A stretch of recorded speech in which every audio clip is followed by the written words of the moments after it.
Hayyee jirra jirtu hordoftoota YouTube channel kii akkam jirtu sin nagaa keessan abbaayeen nagaa koo galata waaqaa ta'u amma viidiyoo kabiraatiin dhufeen jira jechuudha. Namoonni gaaffii na gaafatanii waa'ee kakuu irratti waa'ee ulfaa irratti mucaa bareedduu da'uuftee I don't know hin beeku namni sun maaliif akka gaaffii na gaafate gaaffii ja na gaafatee jira namni suni gaaffilee jaha waa'ee ulfaa irratti na gaafate jechuudha namni suni. I think kakuun itti bareeddeetti natti fakkaata maqaas nama sanatti mucaa akka kakuu argachuuf natti fakkaata. Yaa garuu mucaa kan namaa kennu dhala kan namaa kennu waaqadha. Bifaan bareedduu isaa taatu gurraattii isaa taatu diimtuu isaa taatu maal isaa taatu waaqan namaa kenna.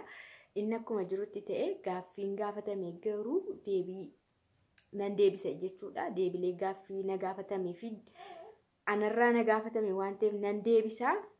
Isin garuu hordofa isinillee fayyada deebiin sun nama sana qofaatu hin taane isinillee ni fayyada kanaaf haga dhumaatti hordofa like gochuu hin dagatina isiniin jedha gara gaaffiitti deemna. Egaa gaaffii tokkoffaarra yeroon ka'u fayyoo yeroo ulfa keetii kuduraa fuduraa keessaa maal nyaachaa turte naan jedhe namni sun na gaafate. Isa dura garuu osoo deebii kanan deebisin waa tokko isinitti hima. Ani jechuudha kakuun baay'ee akkas diimachuun shi namoota baay'eetti gaaffii ta'ee ture gaaffii ta'eera. Garuu maali seetan wanti kun akkan isheen akka kanaan diimtuu baay'ee taatee fi nyaata an kanaan dura fayyadamaa ture. Nyaata ani kanaan dura fayyadamaa turetu albuuda waan ta'eef qaama keessaa gara shiitti darbee bifa kana akka isheen godhattu. Akka isheen akkana diimattu fuulli ishii qulqulluu ta'u waan hundumtuu akka isheen akkana taatu nyaata an dura fayyadamaa turedha jechuudha.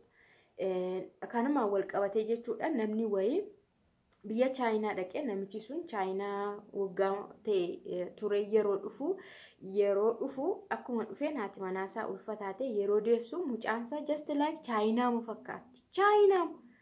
Chaayinaa maqurruuxii taatee jechuudha mucaansaa addiidha addaattee jechuudha. Kanaaf osoo haati manaa koo biyya Chaayinaa dhaqxee dhufte ta'e nan shakka ture garuu kan naqe anadha jedhe yeroo qoratamu nyaata namni sun biyya Chaayinaatti fayyadamaa ture. Nyaata namni sun biyya Chaayinaa na jiru fayyadamaa turetu akka kan akka isheen bifa adii taatu taasisee jechuudha. Kanaaf biyyoota fakkeenyaaf Itoophiyaa keessatti nyaata nu fayyadamnutu bifa akkanaa nu kenna. Biyyoota Arabaa immoo argitaniitu nyaata isaan fayyadaman achas dhuftuuma wal qabatee uumama isaanii faana wal qabatee akka isaan bifa kana qabaatan taasisaa jechuudha. Inni kan biraa an kakuu kaniin garaatti baadhee jechuudha. Immediately jechuun biyya Arabaatti dhufee waan nama tokko qoricha kan jedhame illee hin fayyadamne of waan tokko illee hin fayyadamne bakka qaxxitaama jechuudha. Kan kakuunii garaatti na hafte kanaafu nyaata ani fayyadamaa ture sun kakuu baay'ee fayyadeeraan sinin jedha. Asumaan gara gaaffiitti illee osoo hin deemin jechuudha. Dhaamsa ani isiniidhaaf dhaamu shamarran keenya yeroo gara biyyaa dhuftanii akka carraa ta'e abbaa manaa godhatanii yeroo heerumtanii kallattiidhumaan daa'ima argachuutti seenaa. Kun gorsa ani isinii qabudha waan ana fayyadedhas. Kallattiidhumaan baay'een keessan yeroo dhuftanii daftanii heerumuu barbaaddu nama jaallattan faana jiraachuu barbaaddu kanaafu osoo gaaffii tokkoon kenniin osoo qoricha kamillee fayyadamin akka dhuftaniin heerumtaniitu taanaan abbaa manaa keessan faana jiraachuu eegaltaniitu taanaan akka dhuftaniin mucaa godhadhaa. Just like kakuma fakkaatti mucaan keessan diimtuu fuulli funyaan ijji garaa haa ta'u malee diiminni akkuma sababni isaa wanta isin fayyadamaa turtanii osoo isin jalaa hin jijjiiramin isa biyya kanaa irratti dabaltanii too isin jalaan badiin mucaan soorachuu jammarti qaama keessan keessaa isa dura jiru kanuma mucaan keessan so beautiful taatee jechuudha. Kun gorsaan isinii kennudha. bakka garaagaraa namoonni garaagaraallee waan natti himan mucaan kee maaf akkas addaatti situ ata diimiti abbaadha adii maal jedhanii booda namoonni baay'een bakkan ture akkamitti akka ta'e yeroo hammamii turte hammamiitiin mucaa ulfaa'ee dahee kana yoo dhagaan garuu waan atti soorachaa turte fayyadamaa turteetu mucaa kee akka kana akka isheen addaattu taasise jedhanii jiru. Kanaafuu kun yaada ani qabudha garuu gaaffii nama kanaatti yeroo darbu erga yeroo ulfaa kuduraa fuduraa keessa maal soorachaa turte naan jedhe namni suni kuduraa fuduraa keessa jechuudha. Kuduraalee keessa burtukaanii garmalee nyaachaan ture. Even burtukaanii malee biddeenillee nyaachuu hin danda'u jechuudha. Burtukaanii mana kana keessa dhabamee hin beeku dirqama bakka galgalas nyaadheen ciisaa ganamallee naan ka'u ka'ee mummuree tanan nyaadha jechuudha. Burtukaanii sirriitti kanneen keessa kuduraa keessa burtukaanii sirriitti garmaleen jaalladha. Burtukaanii yerootti argamuu qabaa jechuudha. Akkanumallee dhangalaadhaanillee dhangala'aa keessaallee maangoo juusii maangoollee sirriittan dhugaan ture. Isa biddeen baay'inaan hin nyaadhu. Biddeen badaanaan nyaatamus biddeen badaan nyaachaas hin turre. Waanuma kana dhangala'aa keessaa maangoo juusii yoo gadi baanu immoo abukaadoo juusii abukaadoo fa'aa sirriitti baay'ee dhugaan ture. Manatti illee fichisiifadhee dhugaan ture bakka isaan kana isaan kun burtukaaniidha, abukaadoodha, maangoo immoo dheedhiisaa illee nyaachaan ture. Dheedhiisaa jechuudha maangoo gar malee na kajeelsisuu keessa bahee jechuudha. Dheedhiisaa fa'aa na kajeelsisee maangoo yerootti illee manatti nyaachaan ture. Bakkaan isaan kana sirriitti fayyadamaan ture. Muuziillee ammanatti badaasayyuu hin fayyadamne siniin jedha. Kanaaf fuduraaf kuduraa itti isaan kana keessa sii deebiseera. Kanaaf shonkoraanis achuma keessa jira miti shonkoraanillee na kajeelsisee nyaachaan ture. Hamma gaafa guyyaa roobiisaa mana yaalaa dhaqutti illee shonkoraa nyaachaan ture. Ganama isaallee shonkoraa nyaachaan ture jechuudha. Kanaaf baay'inaan ani isaan kana sirriitti fayyadameera jechuudha. Abukaadoon baay'ee gaariidha. Namuma kamiifuu abukaadoon illee baay'ee gaariidha. Burtukaaniin illee baay'ee gaarii viitaamin Cdha.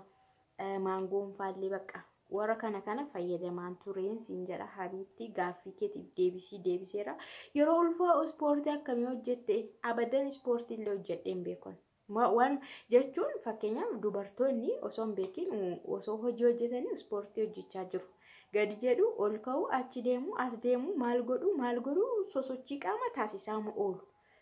Garuu ispoortii kana jedhame adda ba'an yeroon garaatti baadhu hojjedhee hin beeku walumaa galaatti jechuudha. Yeroo ulfaa yeroo meeshaa ulfaatu ol fuudhuun barbaachisa jedhu maatiin keenya jettee atoo maal jettaa jette. Yeroo ulfaa yeroo garaatti baatan dhuguma garuu maatiin keenya naannoo keenyatti waan hundumaa osoo hojjetanii nu daani. Kanan hojjedhu sanan hojjedhu jedhaniin beekaniin agarree. Kanaafuu maatiin keenya waanuma kamillee hojii kamillee hojjechaadha kan isaanii nu dahan. Garuu bara kana keessa ani nama meeshaa guguddaa ol fuudhaa jedhu argee hin beeku. Ofii koos meeshaa guguddaa ol fuudhee hin beeku jechuudha. Mana koo keessatti hamma ji'a 8-7 ta'an ofiidhuma koo waan hundaa hojjechaa ture. Uffatallee sirriitti kan miicaa ture. Waan hundumaa ofii koo hojjechaa ture. Sosochiin qaama barbaachisaa waan ta'eef hojii sasalphaan baay'ee barbaachisaa waan ta'eef meeshaa gurguddaa ol fuudhuun sirrii miti. Ammayyuu taanaan ol fuudhuun hin ta'u. Fakkeenyaaf karaa tokko waan akka hamma kiiloo 5 wayii ulfaatu baattee karaa tokko immoo duwwaa yoo deemte kunillee hin ta'u. Maaliif akka ta'e hin beeku kunillee sirrii miti. Kanaafuu osoo daandii irra deemte jechuudha dubartiin garaatti baattu waanuma hamma kiiloo 2 osoo baattee jirti namni hin baachisu harkaa fuudhanii baattu sirrii miti jedhu. Baalaansiin sirrii miti. Kanaaf waan ulfaatu kamillee baachuun sirrii mitis ani hin baanne siin jedha. Yeroo baay'ee ulfa xixiqqoo hamma ji'a 4 faa geessu kanarratti waan guguddaa kana ol fuudhan baay'ee sirrii miti. Sababni isaa naman taane waliin qabanne waan ta'eef ammayyuu waluma ititee akka dhiigaatti jira waan ta'eef meeshaalee guguddaa yoo ol fuudhan akka inni dhangala'u taasisu jechuudha. Dhiibbaa irratti geessisa akka inni gadi yaa'u akka inni dhangala'u taasisas namoonni baay'een wanta akkanaa isaan mudateera. Aniyyuu dhageen beeka jechuudha. Ijoollee hiriyoota koo yeroo baay'ee akka tasaa jerikaanii baannee akka tasaa midhaan kiiloo 20 baannee akka tasaa gabaa deemnee zambeelii baannee isa booda dugdana dhukkubuu jammara jechi hin dhangala'e. Namoonni jedhan baay'een dhagee jira waan ta'eef sireesiidha amma ji'a furguututti sirriitti of eeggannoo gochuu qaba namni sun jechuudha sosochiidhaan illee. Isa booda garuu nama ta'eera waan ta'eef namni sun hojii isaa seeraan yoo hojjete rakkoo hin qabu. Anama yeroo naannoo ji'a jaafaatti doktariin gaafadhe hojii hojjechuu moo dhiisuu wayyaa jedhee gaafannaan hojii mana keessaa maa kamiyyuu gaariidha siif gaariidha ispoortii waan ta'eef waan ulfaatu ol hin fuudhiin hin baatiin malee gadi jettee ol jettee waan feete hojjechuun siifu qaama keef gaariidha naan jedhe. Kanaaf waan ulfaatu ol fuudhuu baachuun sirrii mitiin siin jedha. Anis hin baanne karaa koo jechuudha. Akkanattan sii deebisa yeroo ulfaa maal faatu barbaachisaa yeroo ulfaa maal faatu barbaachisa naan jette yaa'u ani muuxannoon qaburraa ka'eetan inni ibsaa jira. Doktoronni kallattii garaagaraatiin illee barsiisuu danda'u waan baratan waan dubbisan irraa ka'aniitu doktoroonni hin barsiisu.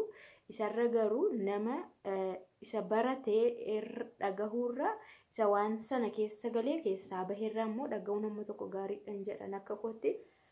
Yeroo ulfaa maal fa'aa barbaachisa yoo naan jette yaadni kun yaada wal qabataadha. Yeroo ulfaa wanti barbaachisu walumaa galatti nyaanni sirriitti barbaachisaa, boqonnaan hin barbaachisaa, yaadni gaariin hin barbaachisaa sammuu namaatiif jechuudha. Fakkeenyaaf namni tokko garaatti baatee hin cinqama yoo ta'e, hin caqacaqama yoo ta'e, hin gadda yoo ta'e, hin bo'a yoo ta'e mucaadhumti garaa keessa jirtuufu gaarii miti. Gaarii miti jechuudha. Effektii qaba. Kanaafuu namni sun garuu yaada gaarii kennamaafi taanaan kunuunsa gaarii qaba taanaan nyaata gaarii qaba taanaan bashannanan deema taanaan yeroo yerootti waan haaraa arga taanaan yeroo yerootti bakka miidhagaa dhaqee daawwata taanaan mucaa sanaafis baay'ee barbaachisaa haadhaafillee baay'ee barbaachisaadhaan siin jedha. Yaa'u baayoloojii irraallee kun inuma baratamaa. Inni itti aanu yeroo ulfaa uffata akkamii uffachuutu barbaachisaa jettee namoonni keenya akka fedha isaaniitti uffatu uffatoota akka isaanitti toletti akka isaanirraa bareedetti uffatu. Haa ta'u malee uffatoonni yeroo ulfaa uffatan uffata gagadhiisii ta'uu qabu, uffata garaa hin qabne, uffata handhuura hin qabne, uffata laastikoota jajjabaa hin qabne ta'uu qabu. Magaala irratti bijaamaa fa'aa uffata waan ta'eef namni yeroo baay'ee waan akka bijaamaa waan naannoo baadiyyaatti callisanii akka bijaamaa uffatu waan ta'eef baay'ee ittiin dhiphatan. Magaalatti garuu miidhagina isaanii faana wal ilaallatee pirootokoolii isaanii faana wal ilaallatee uffatoota garaagaraa waan uffataniif waan akka maal jedhamaas taayitii fa'aa uffatu. Anallee kanuma uffachaa ture jechuudha. Yeroo sanatti bijaamaa kan jedhamu tokkollee uffadhee hin beeku. Taayitootuma kanan uffadhee sababni isaa gadi butteetu uffatta waan ta'eef gaduma buustee uffatta. Laastikiinshis baay'ee sisii waan taateef waan tokko rakkoo hin qabu. Irra keessaa immoo waan bal'aa uffachuu hin danda'ama. An muuxannoon qaburraa isinii hiraara ijoollee keenya. Namni narra beeku immoo jiraachuu danda'a. Irra keessaa immoo shurraabota guguddaa, shaamizoota guguddaa bakka akkuma sii ta'e sirraa bareedetti ulfa sana hamma hin qabne sirriitti hin qabnetti uffachuun rakkoo hin qabu. Miidhagina kee faanas wal qabatee an ulfa jettee kotota fakkaattees deemuun hin barbaachisu. Garaatti hin baadha jettee waama ta'e buxxuruu uffachuun waan hin barbaachisne zinnitti jettee akka barbaaddetti jalaan kan feete uffattee taayitoota uffatoota talaxxaacii ta'an kan uffattee waan laastikii jajjabaa hin qabne kan nama hin qabne fakkeenyaaf jiinsiin hin uffatamu. Baay'ee rakkisaadha. Uffanni laastikii babal'aa tatta'an illee uffachuun hin ta'u. Keessa asii achii garaa keessa seena waan ta'eef kanan si gorsa habibti. Kan biraa yeroo ulfaa waan si mudatee nuuf himi naan jette. yeroo ulfaa waan si mudate naaf himinaan jettee jirti. Waa tokko aga amma kana hin daganne jira jechuudha. Yeroo ulfaatti yeroo tokko jechuudha. Wantoota nama barbaachisamoo nama yaachisamoo nama maal jedhama waan tokko na ulfaa wanti nama barbaachisu jira miti. Yaaddee kan barbaadee nyaachuus ta'e waanuma ta'e godhachuudhaaf yeroo ulfaa wantoota garaagaraa namatti urgaafaati wantoota garaagaraa nama barbaachisaa amaariffa isaatu nama yaaduudha. Amaare kana na amaare እንደዚህ amaare ዳቦ amaare ana ዳቦ na barbaachisee ture jechuudha. Yeroo tokko ዳቦ qamadii toshanii baalaan toshan jechuudha. Isa kama baadiyyaatti sirriitti toshame malee isa magaalatti akka ta'e godhanii furnoo duqeetitti godhanii kanatti hojjetan sanatu waan taanes akka naannoo keenya baadiyyaatti qamadii bichaadhaan taffagamee hojjetamu tokko jira. Isa na kajeelsise gaaf tokko jiraadhaanii naabitii jiraayyuu daabboon kajeeleen jedheeni isa booda jechuudha. Isa booda jiraa qoy barbaadeetan muuraa isaatiin hoteelarraan dhabamu siibiteen dhufanaan jedhe. Argitanii siibiteen dhufanaan jedhe an akkanaa bitee dhufuttan eegaa jira jechuudha. Namanatti galu akkanaa bitee dhufuttan eegaa yeroo dhufu harka duwwaa dhugaa waaqa nan boo'ela. Jiraa teessise sanitti himuu nan danda'a.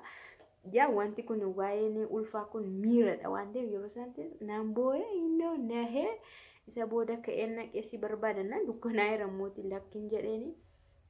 Guyyaa lama booda naafide garuu akka sana ta'us nyaachaan ture. Ergasii daabboo yerootti nyaachaan ture jechuudha. Yerootti daabboo fakkeenya bishooftuu fa'aa daabboo bishooftuutti hojjetamu fa'aa baay'ee ariifidha. Garbuu fa'aa irra toshama waan ta'eef baay'ee namatti tola. Yeroo sana siistarni deessee jirti waan ta'eef yeroo anaan akkana na goggodhu ishee fa'aa biraa fidaan ture dhaqee achii fa'aa yeroo lama deebi'ee dhaqeera achii fideen mana kaawwadhee. Xixinneessee nyaachaa ture baay'ee daabboo baay'ee nyaachaan ture. Yeroo ulfaa wanti na mudate kanadha. Wanta nama yaachisu nama hawwisiisu keessa nyaata keessaa kanadha. Inni kan biraa ulfa baay'ee an ulfaan hin rakkanne. Hiriyaan kiyya jirti. Akka kee taanaan ulfi baay'ee salphaadhaati. Ulfa salphistee qabattee deemta salphaadha baqaati ittiin dhiphattus hojii sirriitti hojjetta hin dadhabdus naan jetti. Hiriyaan kiyya garuu akkuma ana tokkos jirti mucaan tokko torbee lama na dursiti ta'e hin beeku. Torbee lama na dursitee deesse natti fakkaata.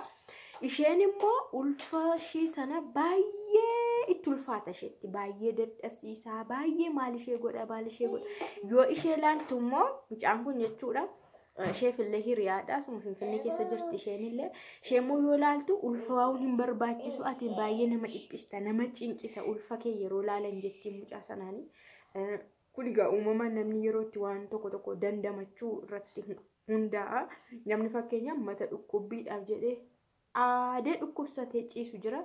Namni immoo mataan dhukkubu hojii hojjetu. Mataan xinnoona dhukkubdi jedhee hojii isaa hojjetatu jira. Kanadha. Kanaaf ulfarratti an baay'ee hin dhiphanne hin rakkannes nattis hin ulfaanne mudannoo garaagaraallee mudannoo addaa tokkollee hin qabu siin jedha. Waan na hordoftaniif I love you so much. Like ina godhaa siin jedha. Amma kana muuxannoo qaburraa keessanii qoodeen jira.